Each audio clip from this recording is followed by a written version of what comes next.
Hello everyone and welcome to the Chrissy B Show. On today's programme we'll be speaking to personal shopper Marsha Derevianko on how she adapted to London life after moving from Lithuania at the age of 12.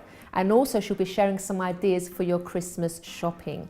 We'll also have a fitness tip from Jane Rafter. In the self-development clinic with Chris Browne, we'll be discussing how to get results. And also singer-songwriter Emily Lee will tell us her inspirational story on how bullying affected her life and how she overcame her fears. And she'll also be performing her song, Mr Moonlight. But first we have the news with Ian and Helena. Hello. Hello. Hello.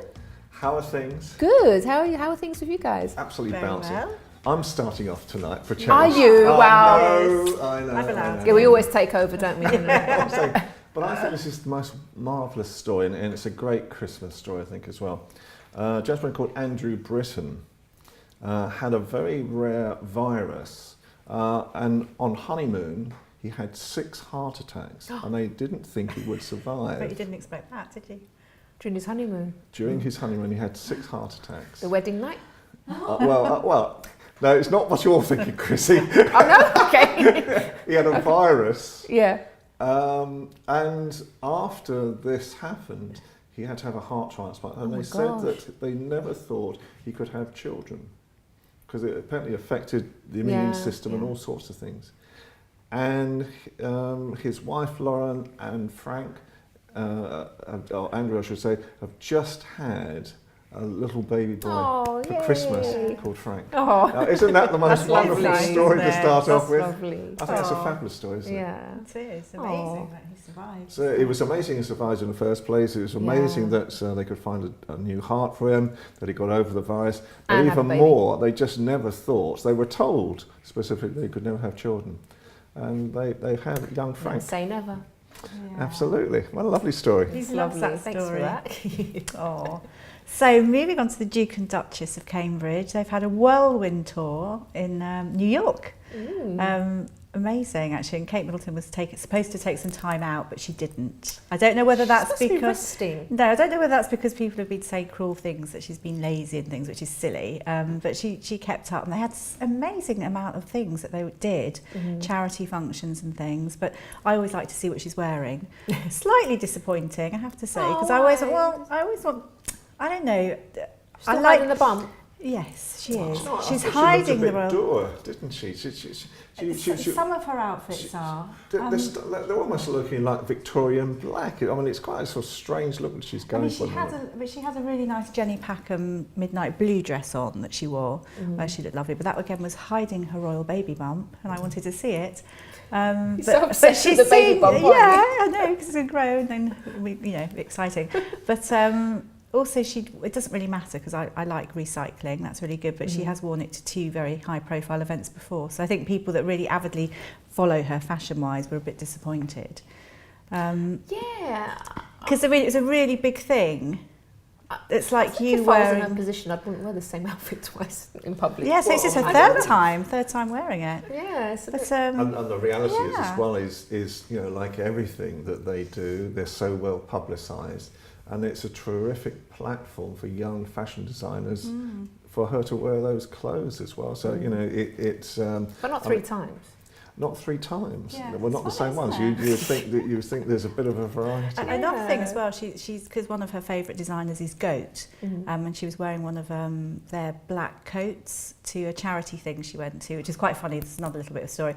But one thing we've noticed is that she's having her things made longer. So her coats, her skirts and her this and that. Again, so she's wearing them a few times. What did you think that she was going to make longer? Sure, it's a funny mood tonight, Chrissy. So a bit tired. There's a funny story actually with that, because she went to, it's in Harlem, and it was a children's charity for less fortunate children. And when they knew the princess were coming, they were so excited, and they thought it was Elsa from Frozen. I don't know if you've seen, and Elsa's with blonde hair and blue eyes. So when she turned up, they were like, oh my God, they were disappointed, which I think is hysterical. But soon she sort of bonded with them and wrapped presents, and then it was fine. Yeah. But it's just it's quite a funny thing, isn't it? She could have put a blonde wig on. I know. Kate. That would be a good story. I know. And, but other things have been happening with the royal family which haven't been quite so sort of good. There's a photograph being published of Prince Edward. I thought you were going to say Harry then, but okay. No. Harry. Love Harry. We're saving Harry. Oh right, okay. All right. His blushes anyway. So with Edward, there was a photograph of him, and he was out shooting with his big Sandringham. Sandringham.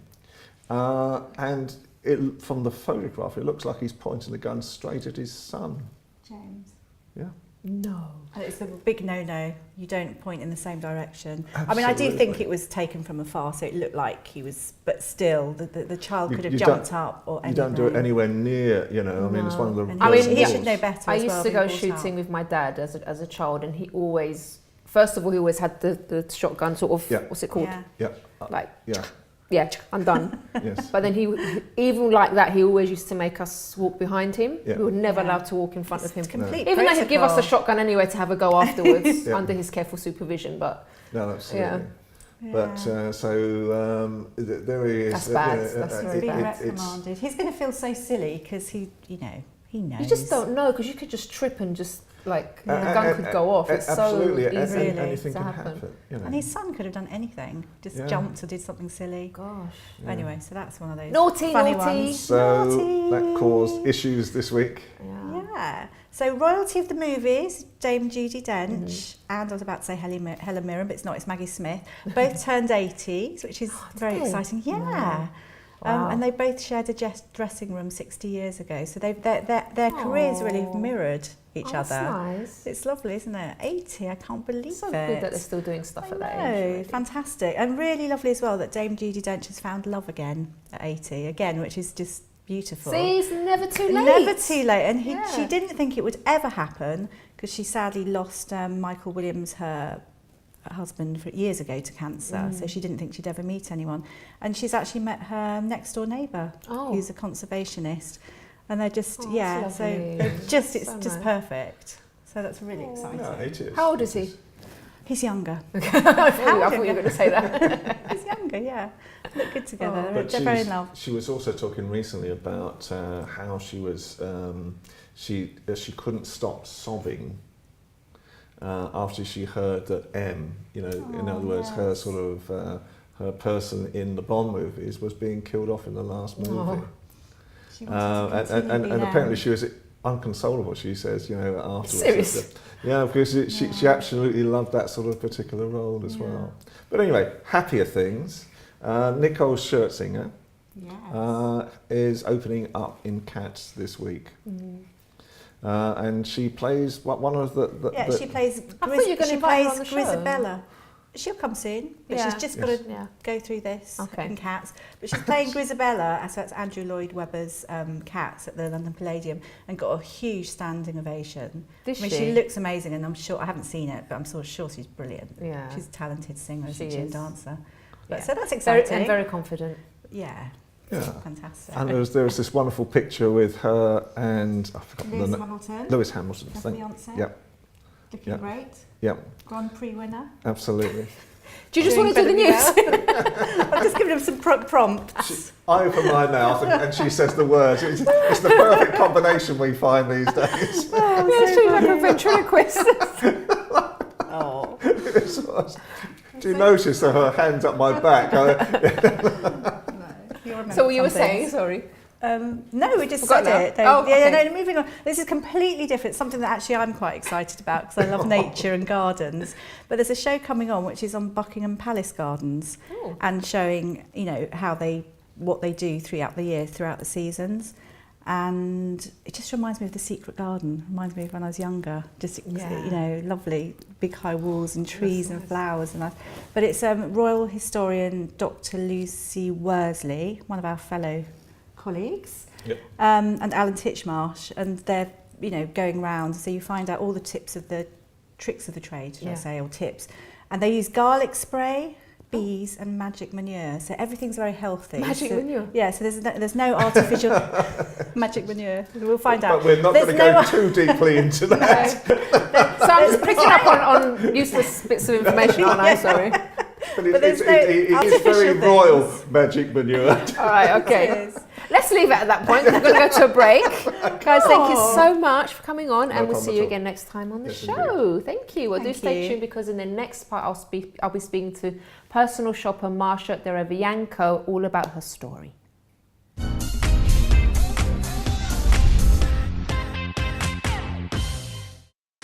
Don't forget to subscribe to the Chrissy B Show, always aiming to show you the happier side of life.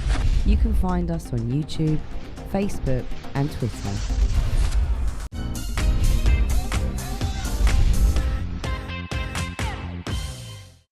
Welcome back to the show. Now, before I speak to my first guest, let's take a look at this very important fitness tip from Jane Rafter.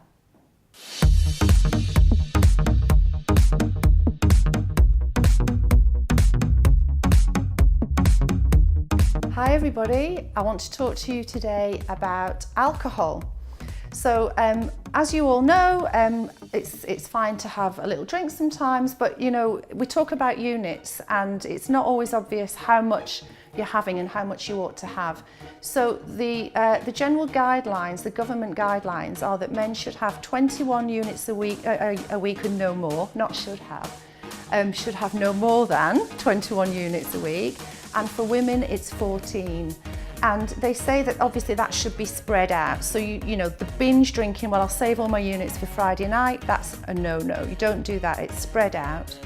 And there are also guidelines that say you should have 2 dry days a week. So 2 days where you have no alcohol, you give your body a rest from absorbing the alcohol completely. The other thing that it's worth knowing is to do with driving and alcohol. So the guidelines are 4 units for men, any more than that you're over the limit, and 3 for women. But bear in mind, if you're a particularly small person, or if you haven't eaten very much, that alcohol is going to go into your bloodstream more quickly and affect you more, so that you could be over the limit even if you've not had that amount of alcohol. So I hope that's helpful. Drink safely, drink wisely, and drive safe. See you next time.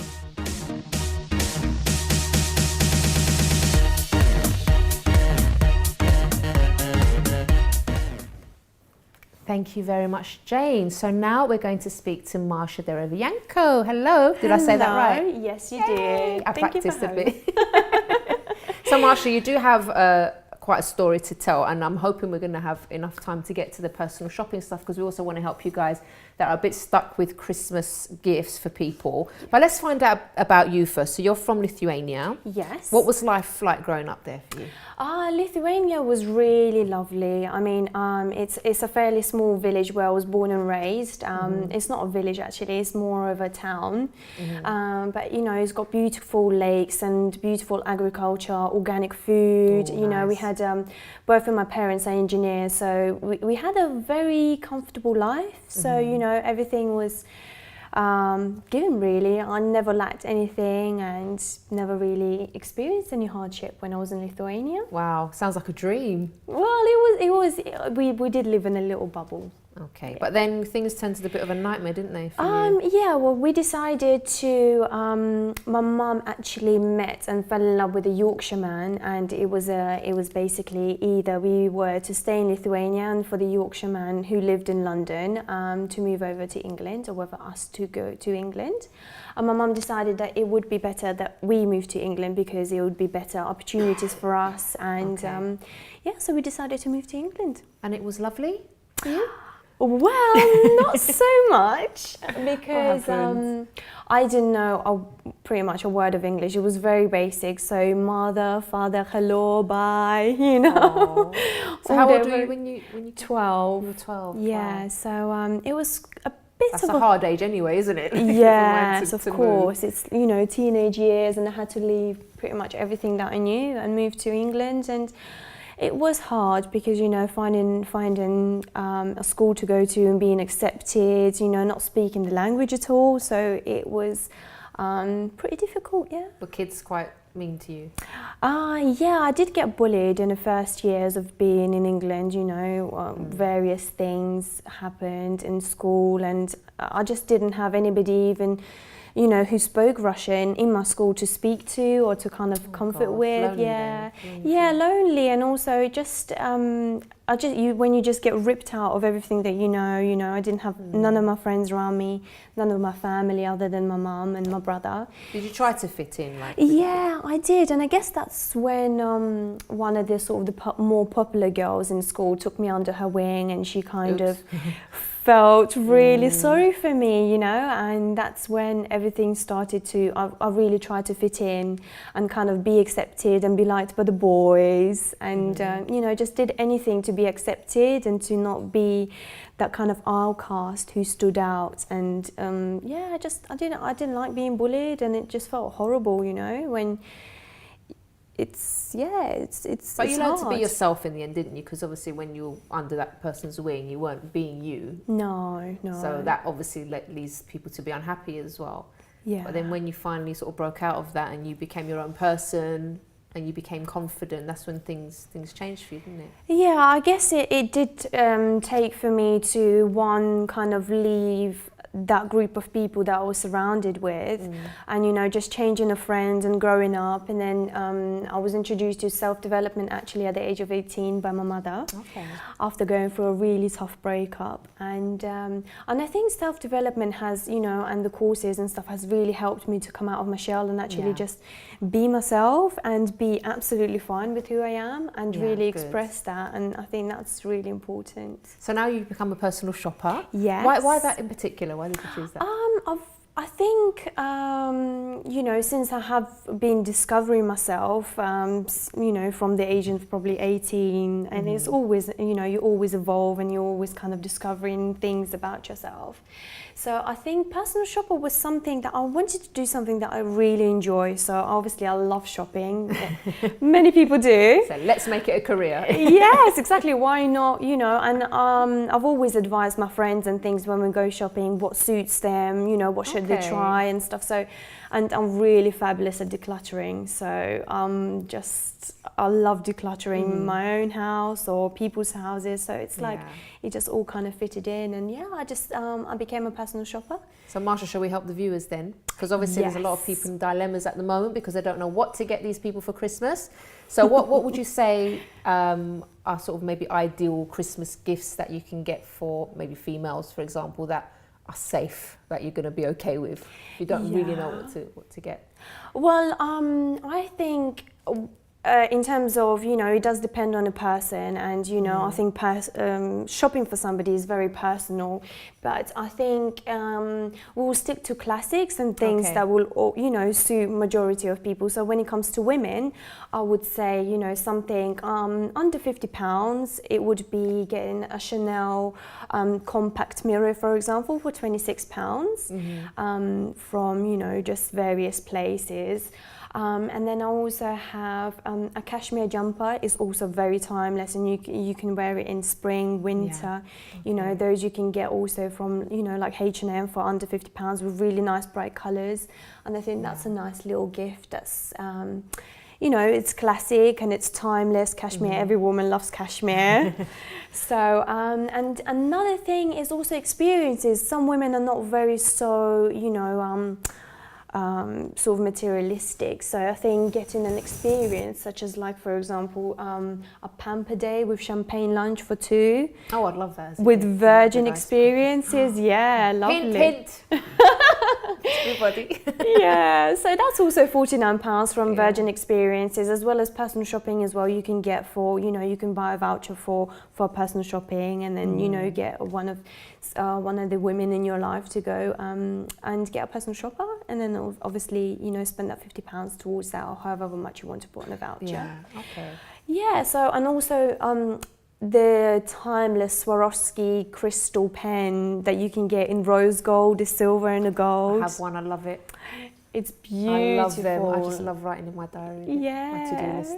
All right, they're hurrying me along. They're telling me I've got 2 minutes left, Marsha. Okay. So let me carry on before I start daydreaming. So what about the guys now? Because I have a couple of men that I need to buy gifts for, and Yeah. they're just really difficult to buy for, because it's like they're so fussy and they don't like anything, and those are really And they just say, hard. oh, don't worry, just get me anything and I don't need anything, Yeah. those answers. Yeah. No, and it can be very difficult to buy for men. However, I think, again, sticking to something that's quite, unoffensive to guys, if you were to get them, it's a nice gesture. Okay. Some of the things that I've got here is moleskin, personalised diary or an organiser, or something that's, it's beautiful premium brands, organisers and diaries. Yeah. So I think that's it's also under £50, and it's a beautiful kind of, just a little gift. Also, think of small things that you can fill up the things, what they're called? The stocking. The stocking, Yeah. exactly. So little things that you can fill up the stocking with. So I've got that, as well as, a silk handkerchief as well. Something really nice, statementy. If he's like fashion orientated, or if he's into fashion, then get him a really nice premium, silk handkerchief as well, which is inoffensive and with a nice print or something that's, quite bold.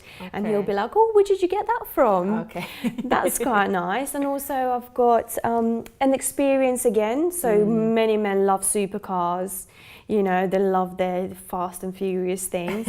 And also you can get an experience from Virgin Experiences, driving a super fast car for under £50 as well, which is great. So you can get something like that for under 50 quid. That's quite good, isn't it? Yeah, definitely. So it's just, it depends on the person. And, I know that men are very hard to shop for, but there are things.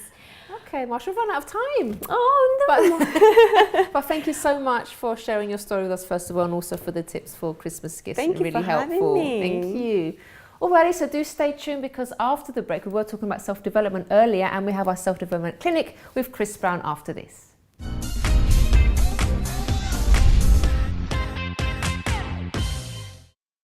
Don't forget to subscribe to the Chrissy B Show.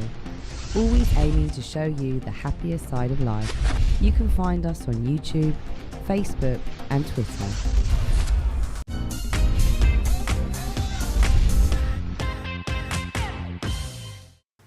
Welcome back. Now, we are in the self-development clinic with Chris Browne. Hello, Chris. Hi, Chrissy. How you doing? I'm really good. Good. Fresh Okay. show. Now, we've got a bit of a dilemma with Tina here. So that's written in, and she says we're going to try and help her. She says, hi, Chrissy, and Chris, I suppose. My husband and I really want to spend Christmas on our own, or even go away somewhere, just the two of us. We really need some quality time together, as we both have very demanding jobs. But the problem is our relatives. They will be shocked if we said we weren't going to spend Christmas with them. They get offended easily, and I don't want to risk a big scene, but at the same time, I'm starting to feel suffocated by them. Right, so you're asking what I would do in your situation, and to be perfectly honest, I don't think, Tina, you can't live to please your relatives. So what I would do if I were in your shoes, I would calmly but very firmly explain to my relatives that I am going away at Christmas time, or I'm going to be spending time alone with my husband, and I'm going to visit them like after Christmas, say, or maybe before I go away. Now, even like, for example, even after you've sort of explained calmly and politely and everything like that, and they still get offended, to be honest, it's their problem.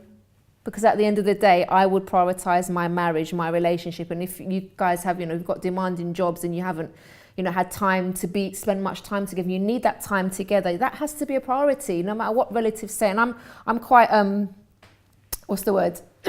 Strict, I would say, with things like that, because I have my family, my relatives, but I always put my husband first, because he's the one that I live with at the end of the day. So I have to make sure that he's happy and that we're doing well in our marriage. So, forget this pressure from outside relatives. I know you love them and everything, but you're feeling suffocated. So that's not a good place to be. So just be firm. If they get offended, what can you do? That's what I would say. I'm sorry. I know it's quite cut and dry, but what would you, anything you want to add? To be honest, I'll add to that the real pressure of that is Christmas. That's the thing, it's just one Christmas. day. It's at the end of the day, it's one day. So, Christmas is all throughout the year at the end of the day. So it's only because of that, there's that pressure. Do we spend time here? Do we spend time there? Yeah. Hey, you've got the whole year to spend time with everybody. I think people need to be honest about what they want to do. Yeah, exactly. And stop worrying about offending people, because the thing is, you go there, you spend time with them, you get upset, you're in a bad mood because you don't want to be there, you want to be with your husband. So Isn't it better just to be honest and Be say how you really sincere. feel? And people have to understand that. Yeah, I agree with you. Totally. Yeah. Spend time with your loved one. That's what I Exactly. do. Yeah. That's what I'm going to And do. deal with the relatives when you come back. All right, but if you guys have a question for me at home, you can email me on chris@chrissybshow.tv. Okay. Chrissy, today we're talking about getting results. Yes. Getting results. Now, when I'm talking about getting results, I'm not just talking about one particular area. I'm talking about any area in your life. You know, you've got a goal, whether it be a work goal, whether it be achieving a personal goal or whatever. Getting results, just a few steps to get through to there. And starting with the first one, because many times we talk about it, or when I'm coaching someone, they say they want to do this or they want to do that. But the main thing that's missing is the actual preparation and beginning. So, first of all, you've got to prepare your mind. And when I say prepare your mind, you've got to get from that place of talking in the when, let's say if you ask me a question, I say, well, if I could do this, or when I might do this, so that sort of thing. You've got to get into a place of when I do this, when I do that, and keep drumming those sort of affirmative words back to yourself that you know you are going to do this. So you're preparing your mind that way, totally, right? Okay, now another thing about that is trust. Trust is a big word. Do you actually trust yourself in your abilities and have faith in yourself to what you're going to do? Yeah.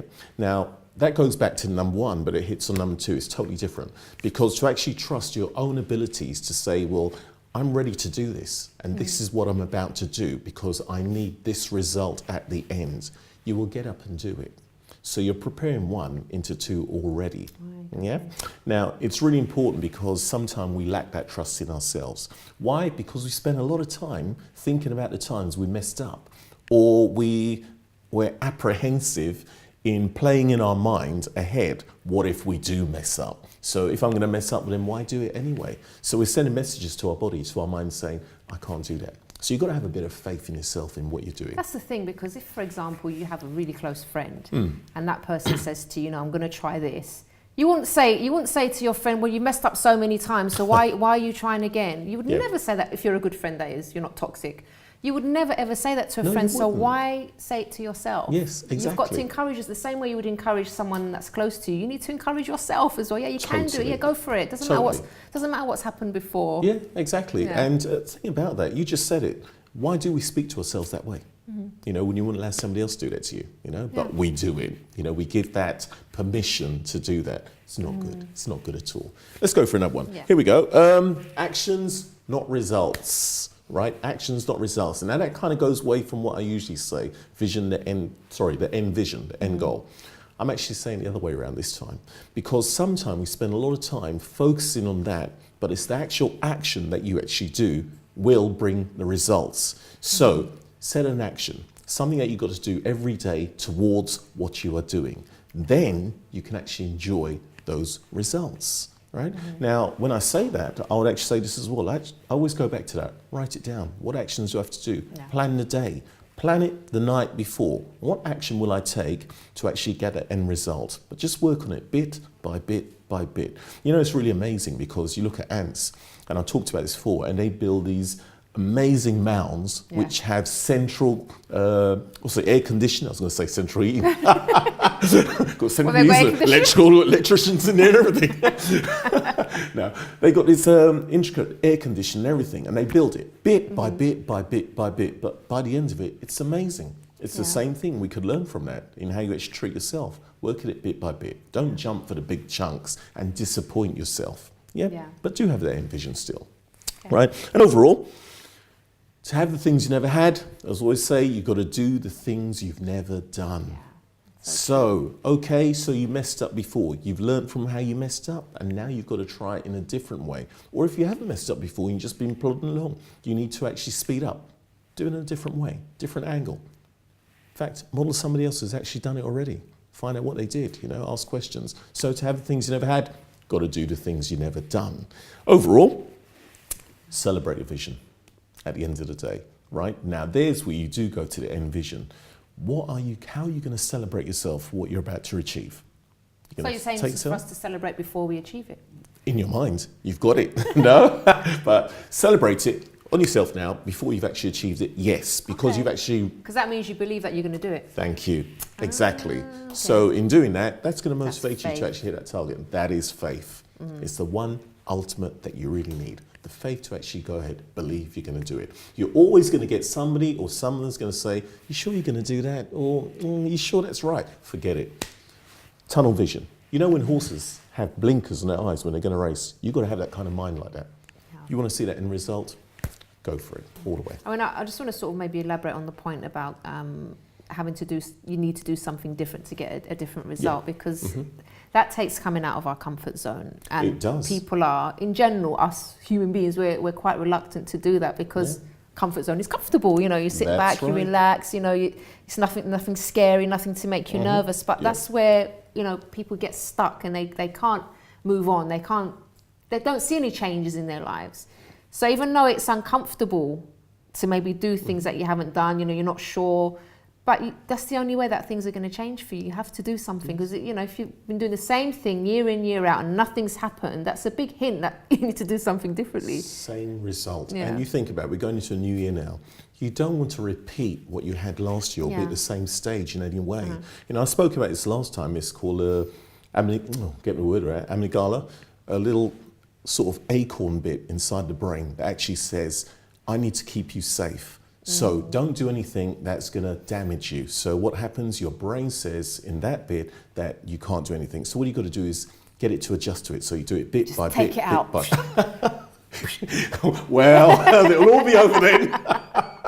But you've got to work at it bit by bit. Stretch it. Do things like, you know, the habit thing we always talk about. Stretch it a bit more till the brain starts getting used to it. That bit of brain says it's okay. It doesn't have to be a huge thing. No, not at all. Like you said, just small things that you can do towards a goal that you haven't done before, even if it's just a phone call to someone or a bit of extra research, put an hour aside and research a topic about something. That it doesn't have to be like it's going to change everything at once. No. But these little steps are so important. Big result with those small steps. Yeah. That's what will do it. It'll make all the difference.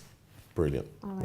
Chris, thank you so much. Pleasure. And we'll see you again next time. Yeah, okay. On the show. Okay, so do stay tuned because we have lots more, because after the break I'll be speaking with singer-songwriter Emily Lee about her journey in overcoming bullying, and also she'll be performing a fabulous song for us.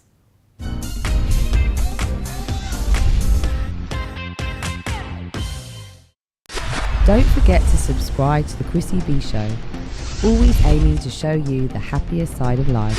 You can find us on YouTube, Facebook and Twitter.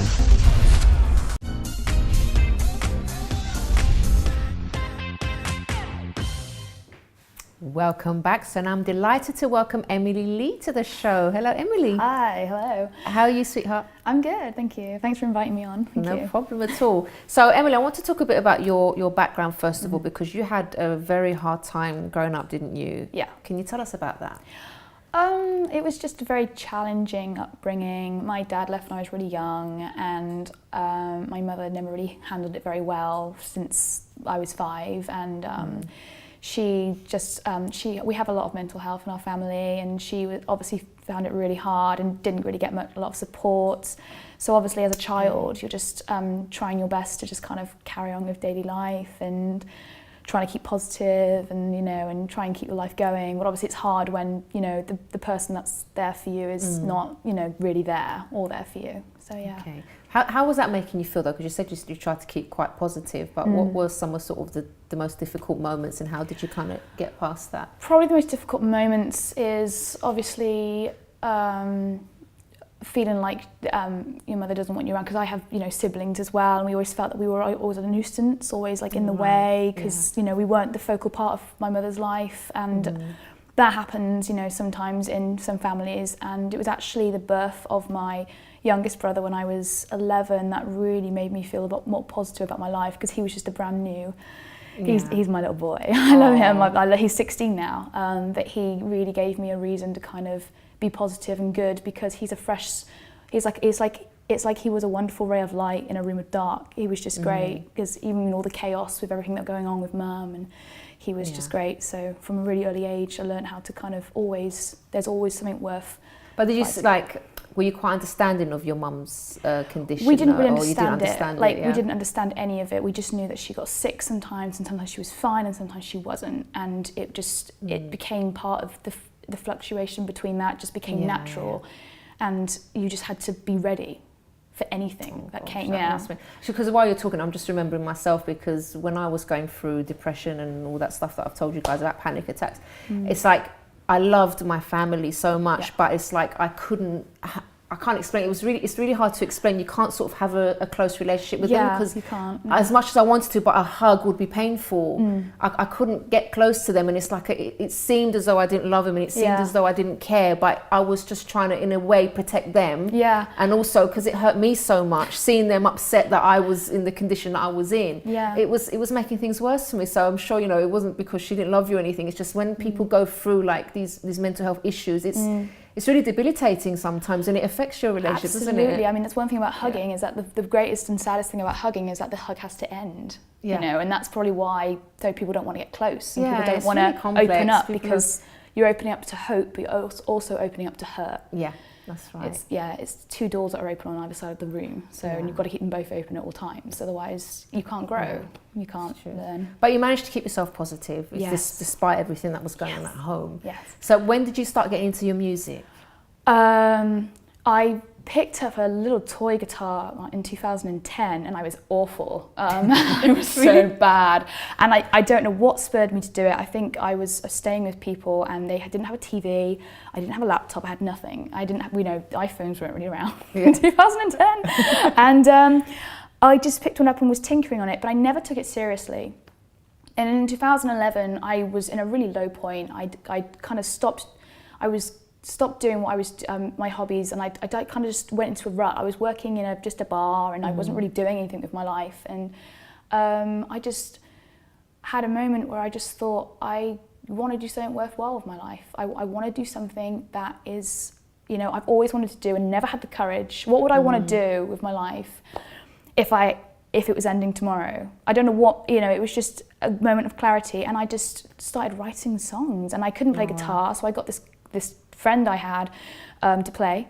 And then in 2012, just before my 25th birthday, I bought myself a guitar, a Taylor guitar, and that was it.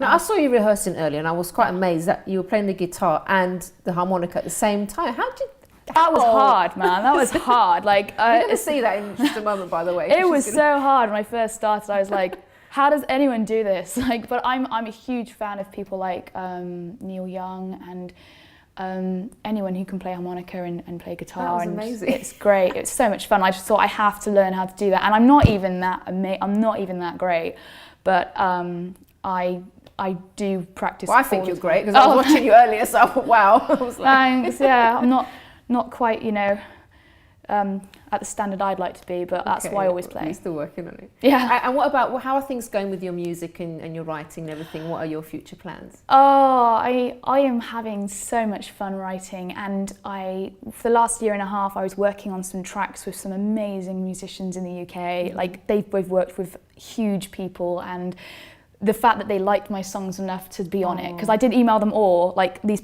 random people, I said, look, I need a bassist, I need a drummer, I need this, and I just said, but if you don't like the songs, don't play on them. You know, I'd prefer you enjoyed yourself. And they all went, no, we loved them. I was like, oh my gosh, like, that was so exciting. Yeah, it's brilliant. And because I always doubted myself, because I'd never gone to music school, I've never had proper vocal lessons, never had guitar lessons. I was literally like going at open mics going, so can anyone lend me a guitar, before I bought one.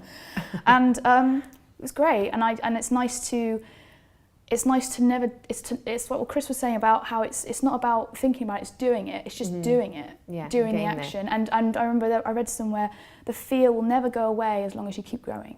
So as long as you're always kind of feared, it means you're challenging yourself. And when the fear's gone, that means you've paused. You've got to keep going. Keep going.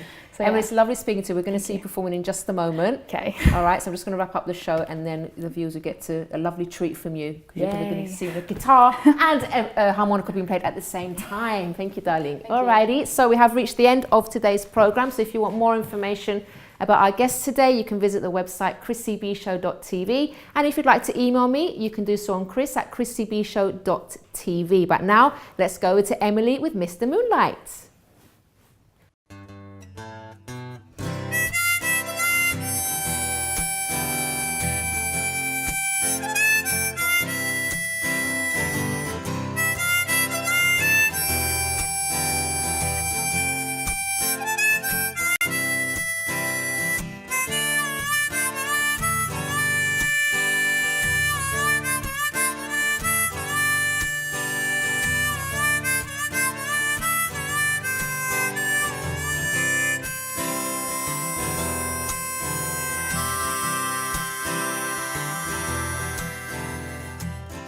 Mr. Moonlight, sing me a song. Oh, Mr. Moonlight, we laughed all night long. You offered me coffee or tea. I'm glad you couldn't see my face turn red when you put my hand in yours.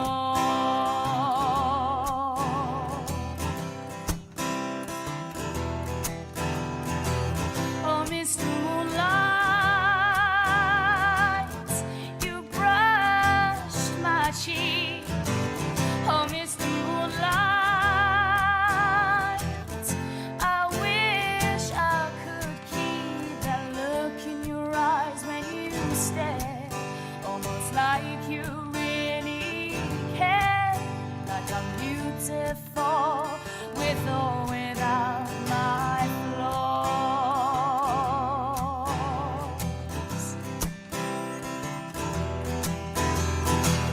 Oh, Mr. Moonlight, let's dance all night. Oh, Mr. Moonlight, it feels just so right when I'm wrapped up in your arms. The world feels safe and calm. There's no other place I'd rather be right now.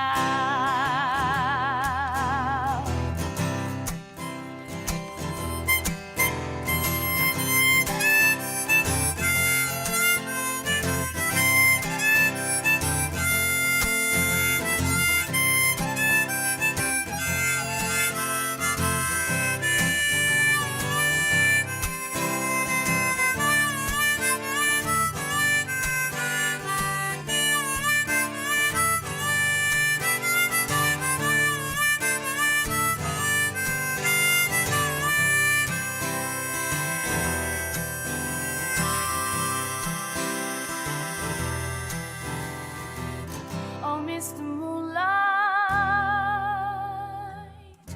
I wish you were real. Oh, Mr. Moonlight, I wish I could feel my heart beating out of my chest.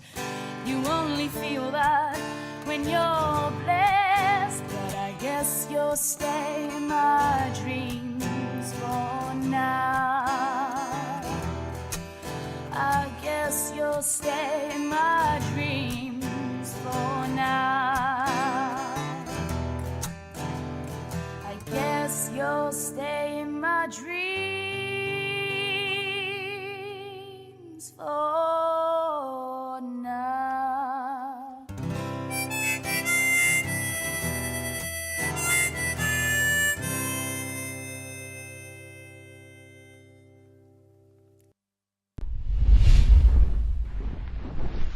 Hi everyone, well today I'm outside Foodillic in King's Cross, London. I have been to this branch in, oh shut up. Don't need to do that again. Oh, it was alright. Oh, sorry. The food is very reasonably.